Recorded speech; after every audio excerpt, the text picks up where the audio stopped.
Hello everyone, this is Shannon from That's So Po, and today I'm going to be revisiting my anticipated releases from the first quarter of 2022, so January, February, March, and seeing what I thought of the books, what I loved, what I DNF'd, and which books I still need to get to.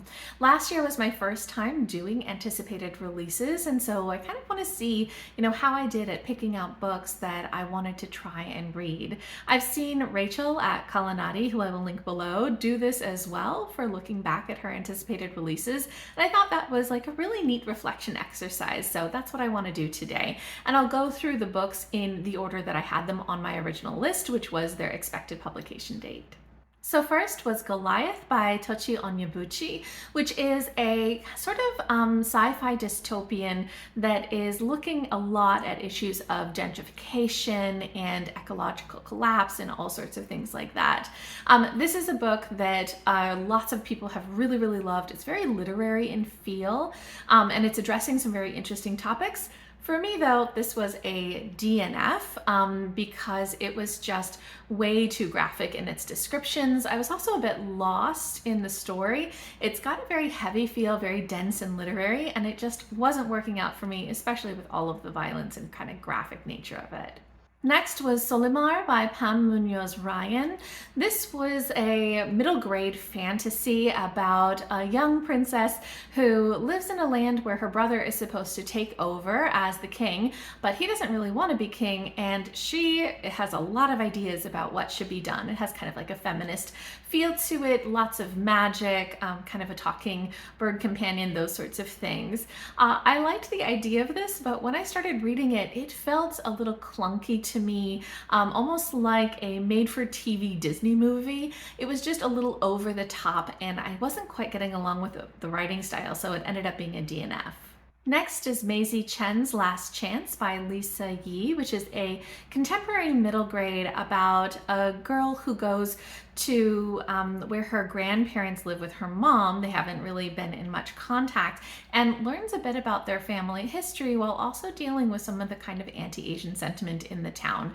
This has like that blend of family history and history of Chinese immigrants to the US that I really love, plus just this connection between Maizy and her grandfather and dealing with family illness and grief and things like that. It was fantastic. This was such an excellent middle grade.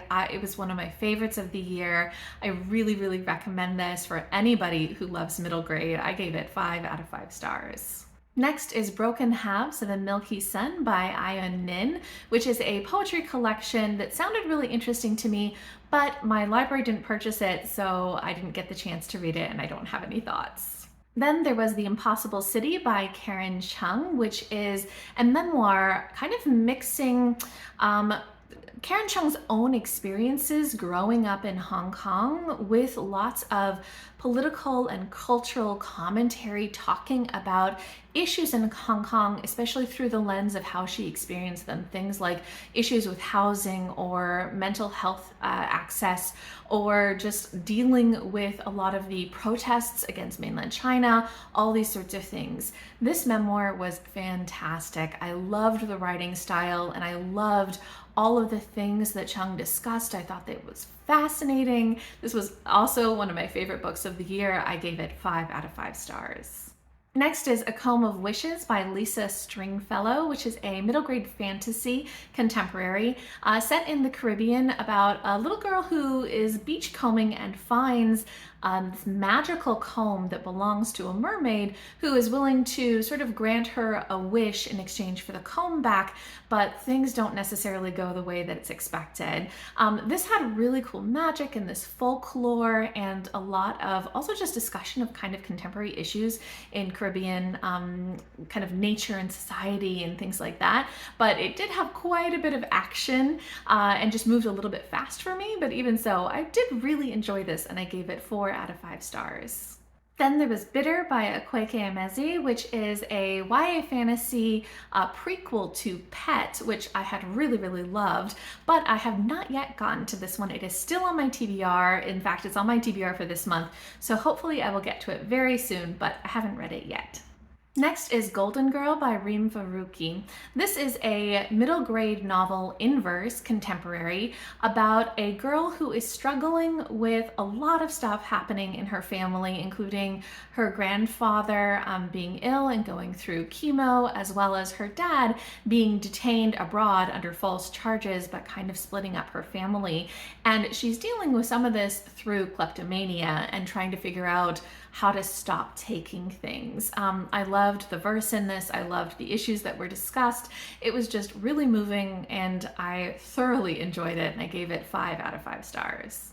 Next was All the Horses of Iceland by Sarah Tolmie. This is a historical fiction fantasy novella that is about a trader from Iceland who goes to sort of Mongolia and ends up getting horses and bringing them back. It has this sort of kind of classic folklore mythology feel to it.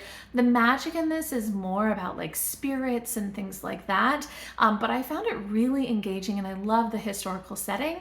I didn't necessarily think it had tons of depth, but it was just a really enjoyable read, so I gave it 4 out of 5 stars.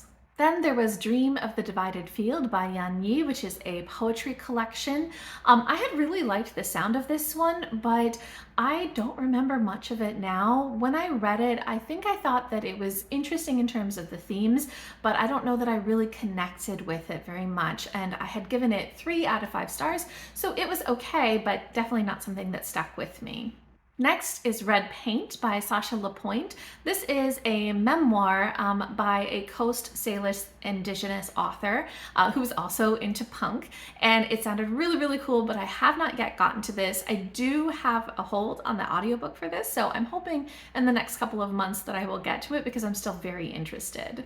Next was The Intersectional Environmentalist by Leah Thomas. This is basically a primer on intersectional environmentalism, which is basically looking at how you have environmental justice that really works for people of all backgrounds, and kind of combining a lot of that feminist intersectional thought in understanding issues of how we approach environmentalism, and understanding how especially people with marginalized and intersectional marginalized identities are the most affected by environmental issues.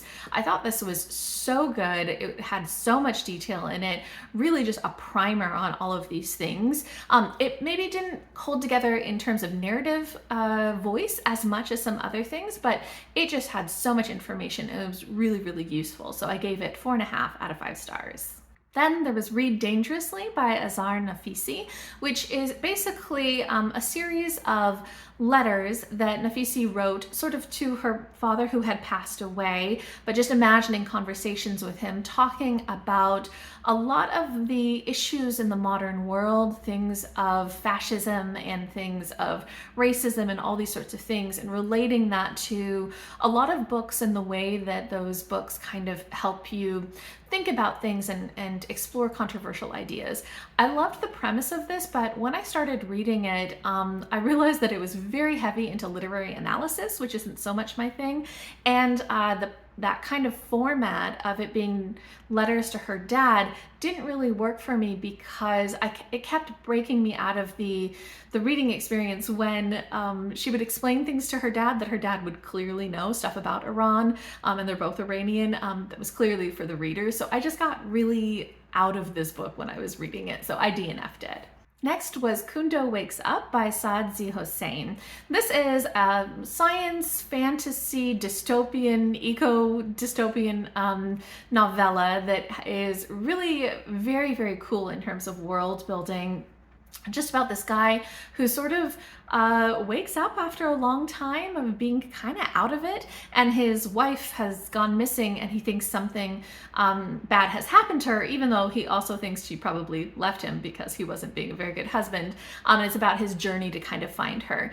This, I think, I've read other novellas by Hossein, and I think his world building is just so cool and so fantastic, but this had a little bit too much of that cyberpunky feel, which just doesn't gel with me so much. So it was an okay book. I did enjoy quite a few parts of it, but it wasn't my favorite of his works, so I gave it 3.5 out of 5 stars. And then lastly was The Shame Machine by Cathy O'Neil. This is a nonfiction book kind of looking at the way that shame works in society, and especially how systems of shame are used, profited from, as well as used to sort of blame people for systemic issues rather than acknowledging what the issues are and fixing them.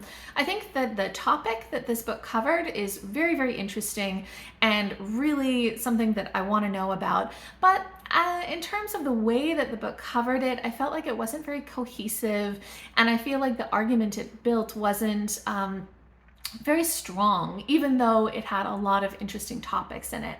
So overall, I gave it 3.5 out of 5 stars. Okay, so overall, how successful was I at making an anticipated releases list? And how successful was I at picking up the books? So for this first quarter of 2022, I think I was pretty successful in picking up the books. Out of the 15 books, only 3 of them were things that I didn't pick up. 1, because my library didn't get it, and 2, because I just haven't gotten to them yet, although they are on my TBR and I will get to them soon. Of the other books, it's actually a pretty even split. There were 20% of things I just didn't like. I DNF'd. 20% were 3 or 3.5 stars, 20% were 4 or 4.5 stars, and 20% were 5 stars. So in general, my ratings were really evenly split across all of the different books, which means that I think I'm not necessarily filling my anticipated releases with 5-star reads. But I think that given that there are no reviews really out for a lot of these things when I put them on my list, I'm doing okay at finding a number of things that still work pretty well for me. I'm actually very happy with the breadth of the types of topics and types of books and genres that I picked up. I think it really helps me make sure that I am getting the kind of varied book diet that I'm looking for, but I am not perfect at predicting which books I will like simply based on the blurb, which makes sense. And what's really interesting to me is not perfect at picking books that I will like just based on whether or not I've liked the previous books by the same author even. So Cathy O'Neil and Sazi Hossein, both of their books, I had loved some of their previous works, but I just gave their books from this list like 3.5 stars. So it's not a perfect science in any stretch of the imagination, but I really enjoyed having this list of anticipated releases. I think it just got me to pick up a lot of things, and a lot of things became books that I absolutely loved, favorites of the year, like The Impossible City and Maizy Chen's Last Chance, that I did not hear anybody else talking about.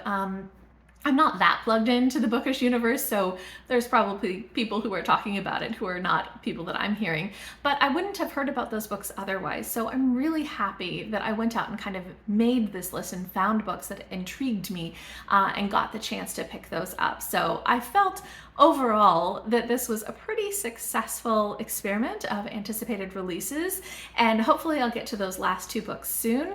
I'm still catching up on the other quarters for last year. I didn't do the best job of keeping up with all of my anticipated releases, so we'll see when I get to the second quarter, when another couple of months have passed and a full year has gone by since those books came out, if I have quite as many of them read. In any case, if you guys have read any of these, I would love to hear your thoughts, or if these sound interesting to you and you haven't yet picked them up, or if there were any experiences that you had with anticipated releases and whether or not they kind of lived up to your expectations. I'd love to hear from you. Just leave me a comment down below.